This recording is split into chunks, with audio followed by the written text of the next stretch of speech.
Meditation might be the most misunderstood thing in the world. Almost everyone has tried it, almost everyone thinks they failed at it, and almost nobody was ever told what it actually is.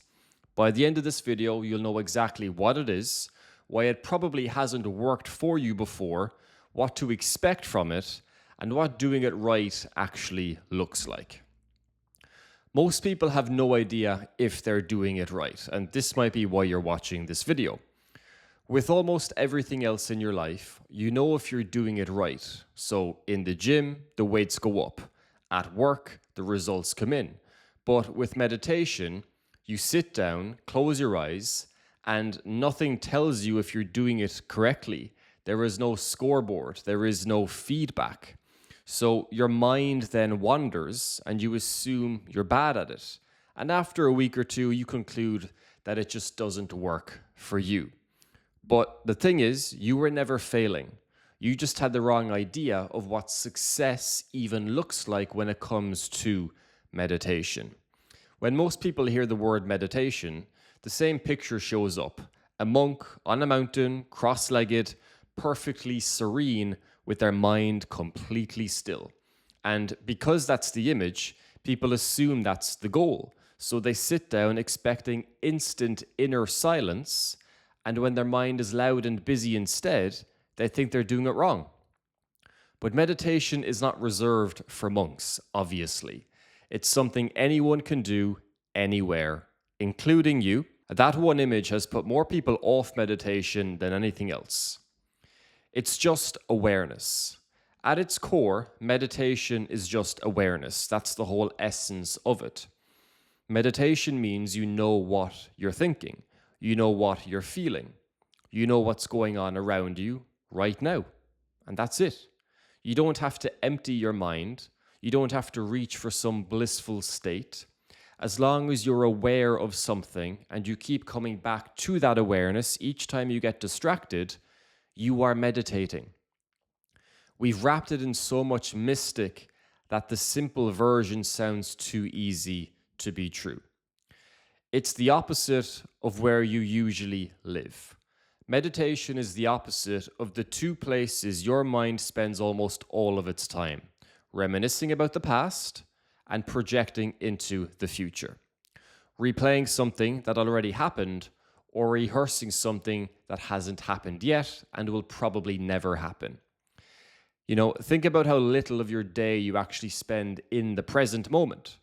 You're eating dinner but thinking about tomorrow. You're in a conversation but half somewhere else. Meditation is simply the practice of being here in the one moment that's actually real. And it turns out that's a place most of us are never really in.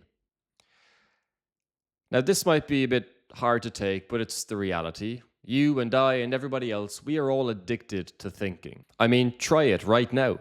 Stop thinking completely for 10 seconds. Go.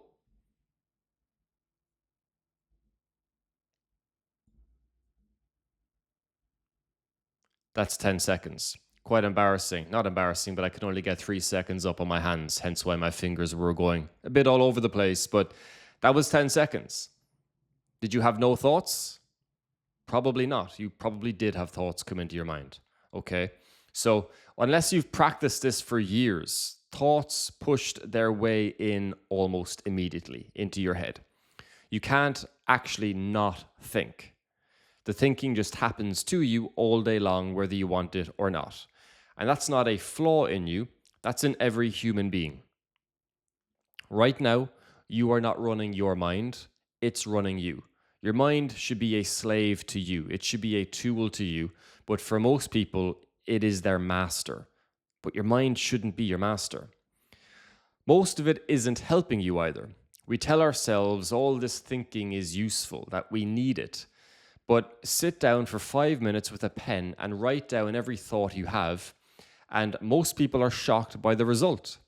Someone did exactly this and counted 2 thoughts they'd call positive or constructive, and 11 they'd call negative and useless. That's the ratio running around in the background of your day. And it's not harmless. Don't get that wrong, because your thoughts drive how you feel. And this ratio, I would say it's probably more like 99% of your thoughts are negative and 1% are actually conducive to the life you want to live. Now, this is what nobody realizes, okay? And as I said, your thoughts are running your mood all day long. You're at a party and a thought pops up. What do I do with my hands? Should I be talking to someone? Am I being awkward? And instantly you feel anxious. Nothing happened. A thought arrived and a feeling followed. Or say someone stands on your foot on the train and they don't apologize. A thought fires in your head. How rude this person is, the nerve of them to stand on my foot and not apologize. And now you are angry. It's the same thing. You think you're reacting to your life, but most of the time you're reacting to the thoughts your mind is generating about your life. And if those thoughts are mostly automatic and mostly negative, you can see the problem here. It is not emptying your mind. Let's kill the biggest myth directly, right? Meditation is not emptying your mind as soon as you sit down and you should just be in a constant state of no mind. That's not going to be the reality. It's not shutting your thoughts off like a tap running water. It might be when you're 30 minutes, an hour, 2 hours into a deep meditation, but that cannot be the expectation going into it. Okay, it's not 30 minutes of just perfect mental stillness. And be honest about your starting point. You take in thousands of inputs every day, your attention gets pulled 1,000 directions. You are not going to switch all of that off in just 10 or 30 minutes. Nobody does. So if that's the bar you've set, you've guaranteed you'll feel like you failed. It's inevitable. Take that goal and throw it out completely because it was never the point. Now also, thoughts arriving is not failure. Here's the reframe that changes everything. When you sit down to meditate and a thought shows up, that is not you failing. That is the whole point of meditation. The thought arriving is what gives you something to practice on. If you sat down and no thoughts ever came, there'd be nothing to do, no rep to perform. So stop treating the wandering mind as the enemy. The wandering mind is the equipment. Every thought that pulls you away is the rep starting. And this is the entire practice. You put your attention on something, say the sounds around you. A thought comes and pulls you away. You get lost in that thought for a while. Then at some point you notice, oh, I drifted. And you bring your attention gently back to the sounds around you. That noticing and that returning to the sounds around you is one repetition, just like a repetition in the gym. And here's the part nobody tells you. The moment you catch yourself and come back is not the interruption to the meditation. It is the meditation itself. It's the bicep curl. You could drift 100 times in 10 minutes, and that is 100 reps. Every single time you notice and return, that is success, okay? Let me repeat that. Every single time you notice you are lost in thought and you return to whatever it is, the sounds around you, to your breath, that is success. You are the one watching the thoughts.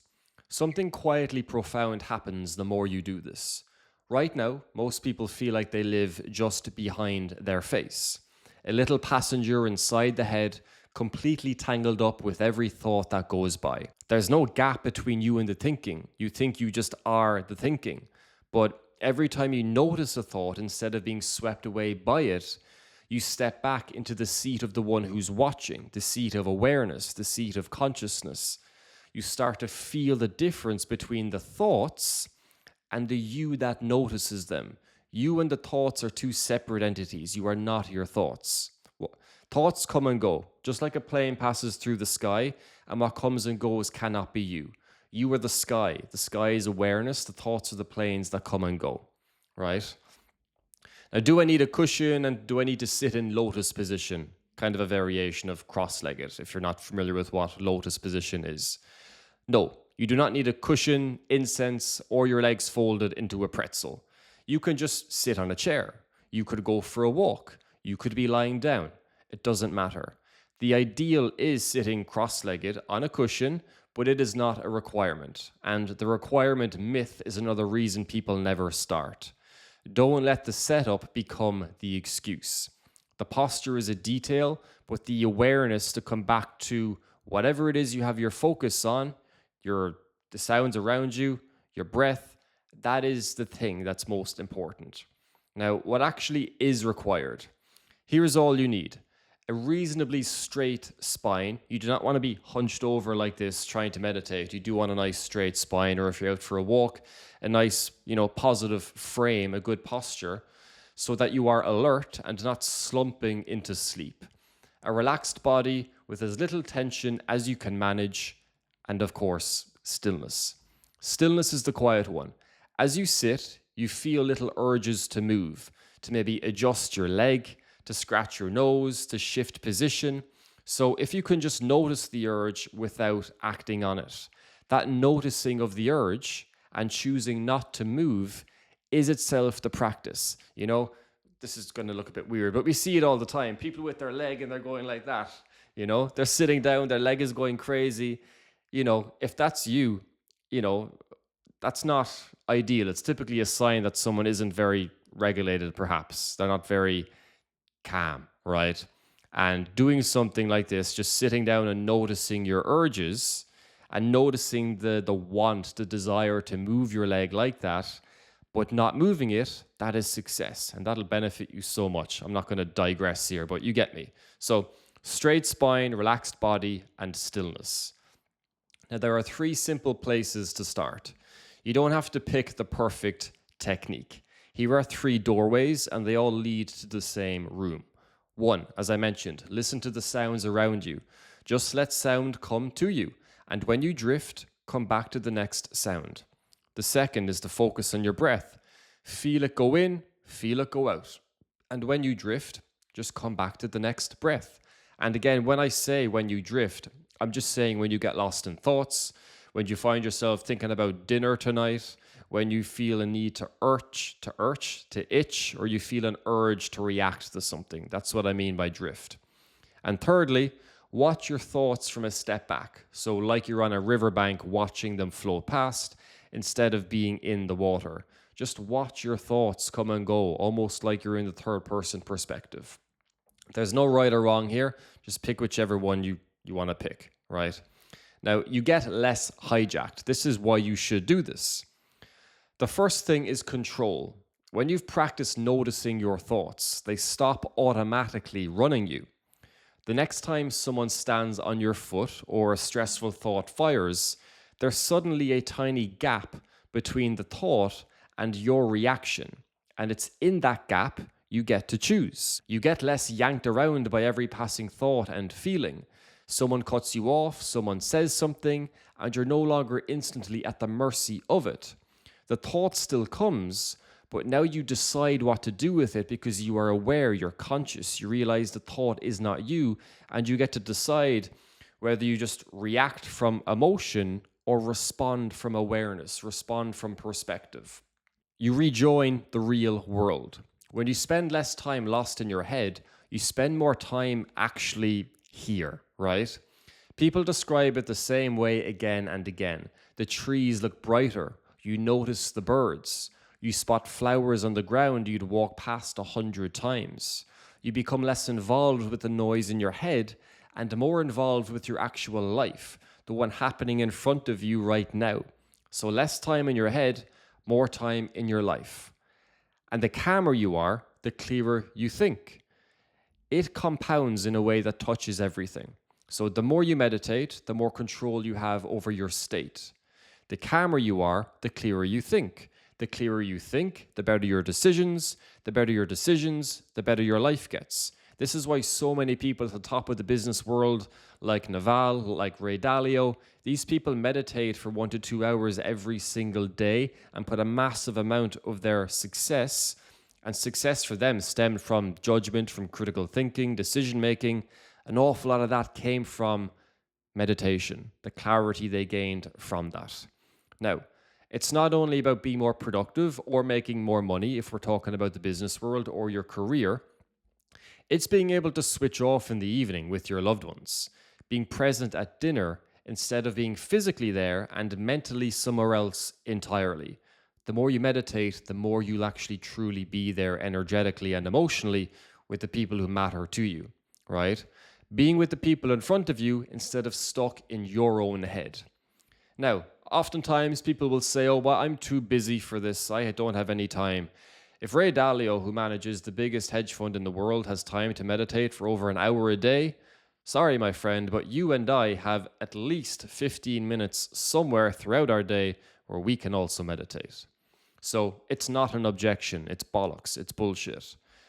The person who barely has 10 spare minutes is precisely the person who gets most out of 10 dedicated minutes to meditation.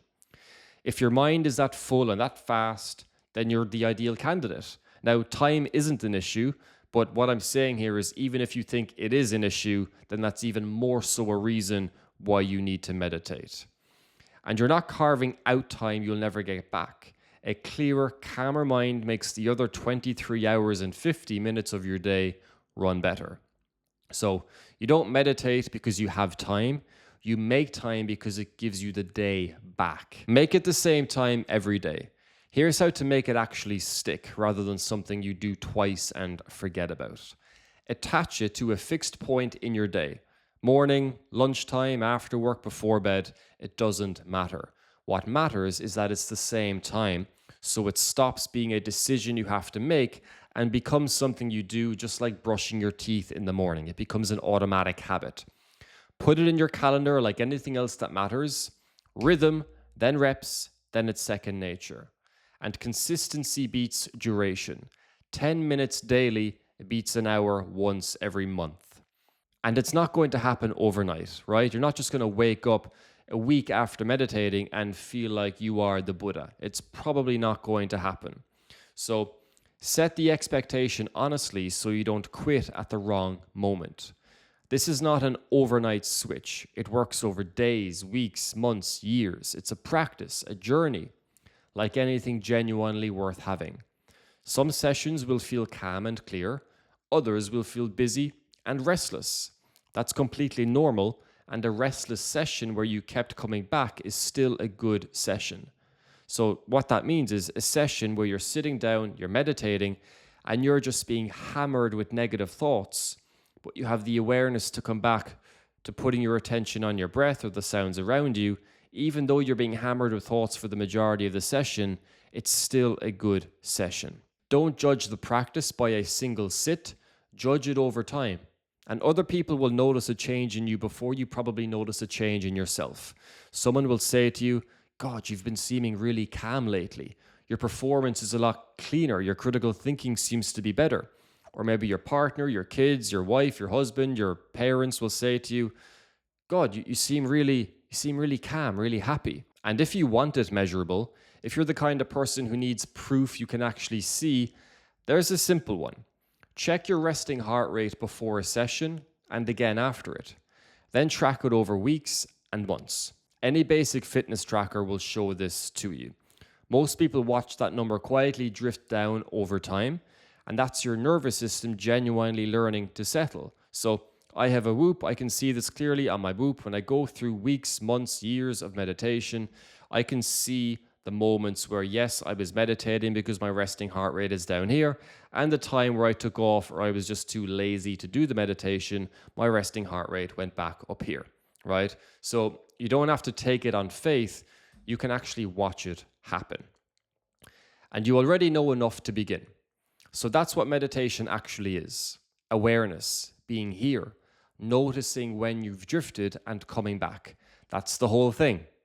And now you understand it better than most people ever will. You don't need to empty your mind. You don't need a mountain. You don't need to feel perfect. You just need to sit down, pick one thing to be aware of, like the sounds around you or your breath, and begin.